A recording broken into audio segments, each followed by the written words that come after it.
Some X5 frustrations. I had to run down to the paint and body shop today to drop off a bumper and then drive it over to pick up another car from alignment and move some wheels and tires around. We've been dealing with the climate control issue since kind of we got the car. It just has a mind of its own. It'll ramp itself up to full heat, full cold, full fan speed. It will freeze. And today it was kind of a mixed bag of all of that. It's weird because you can drive the car for a couple of weeks and it's fine. It doesn't do anything weird. And then all of a sudden in one day, it'll spaz out a couple of times and just not work. So on the way down this morning, I had max AC. The light lit up for the max AC button. You can't control it. You can turn the car off and on, disconnect the battery. It's just stuck on max AC. So I was freezing, so I turned on the heated seat. Turned the car off when I get there, let it sit a couple of minutes as I talk to the guys at the body shop. Then it's normal for like a third of my drive back to Escondido, which is about 35, 40 minutes. Then it goes in max heat, 90, full fan speed, can't control it, buttons are inoperable. So I arrived to the shop totally soaking wet in sweat, windows down, just blowing heat into the cabin. So we've already replaced the final stage unit. That doesn't seem to have made an impact. The climate panel itself was replaced roughly 10 years ago at BMW Bakersfield. It's like $1,200 for the climate panel. Yeah, they're on eBay for $100. They're all dated 2001, 2, 3, 4, 5, 6. Whereas the one in there is something like 2012 or 2014. So pulled the codes out of it today. We have a latent heater accumulator shutoff valve. The car doesn't even have that option. So I went into the coding parameters in NCS and looked at a bunch of stuff. And I wrote a blank FSW, PSW.man to this car probably 3 months ago, thinking, well, let's just give it a blank file, let it go to the ZCS and the cluster and program itself properly. That appears to have been the wrong call because there were a lot of settings in there that were kind of programmed for the M57D30, the diesel that's in the 335D. I don't even know if it came in an E53 X5. If it did, not in the United States. So it was coded improperly, which could have an effect, probably would have an effect on performance of the panel, of the module.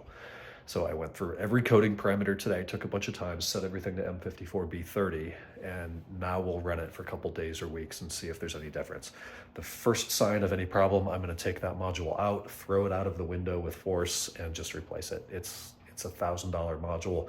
I can have one tomorrow. It's just $1,000 for a freaking climate panel that has as much power as a Casio calculator from 2004. Additionally, with that car, it seems we have a transfer case issue, we have an engine issue, we have a blue bus issue, we have a license plate light issue. It is falling apart faster than we can fix it.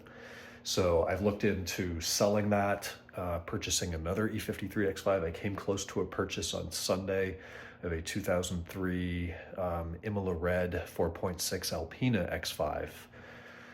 Here's the problem with that. The Alpina cars have zero value. They're all $2,000, $3,000, $4,000. This one that I found had zero service history. I mean, nothing with it. I asked the guy what it needed. He said it needs TLC. I said, what does it need specifically? He said, there's a lot of stuff that doesn't work. Come see it. I mean, it just horribly represented, terrible photos. The car objectively was 10 times better than the one we have when it was new. You know, it's Imola Red, Alpina V8, a model year or 2 model years newer. So that would be ideal, but with no service history, poorly represented, bad photos. Yeah, it's got Dynon exhaust on it and a cool engine, but he says there's a lot of lights on the dash. Can't really see the odometer very well. It would just be completely starting over. I know that car needs timing chains and guides. It needs wheel bearings. It needs brakes. It needs tires. It needs a complete suspension. It needs paint and body work. So we buy that, put another 20 in it. Now it's worth 5. That makes no sense. We're already in. We could get close to what we have in this M54 X5 if we were to sell it right now. Probably 90+% of our investment in that car out of it. But it's a good car with full service history since new. It's been a West Coast car. It's a clean title. I have the Carfax. I have a 500-line spreadsheet of everything that's ever been done to it.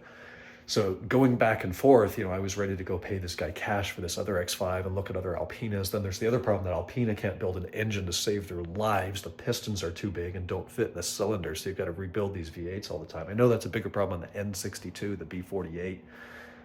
Alpina like B7 engine, but I think it's the wrong call to go to the V8. And ultimately, that's why we went with the inline six in the first place. It doesn't have the self-leveling suspension. It doesn't need timing chains and guides. It doesn't consume fuel. Parts are dirt cheap for the M54. The problem with the M54 is it's so underpowered for almost every car they put it in. You know, a base 330 without many options and a manual, okay, that's kind of fun to drive. Even a 530 is not terrible, but you put it in a 5,000 pound SUV and it's pretty brutal to drive. I mean, it's unsafe. It's the 0 to 60 is probably like 8-9 seconds. And there's clearly something wrong with the engine in our car.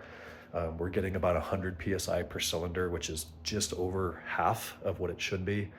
So I'm pretty sure we've either got piston ring failure, a burnt valve, valve seal failure, something like that. So right now we're leaning towards doing an engine rebuild, tearing it down, take it out, just rebuild the thing. I mean, you can rebuild an M54 for like $900 in parts. It's so dirt cheap to do.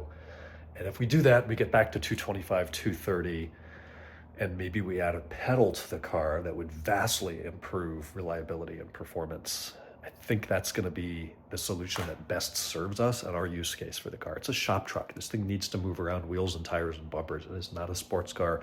We have 4 sports cars. That doesn't need to be one. So slowly talking myself into doing the reasonable thing here. We had some pasta for dinner. We had some wine. We're watching news. The day is over. We're going to bed. Tomorrow is Wednesday already. This week's flying. I'll talk to you guys then.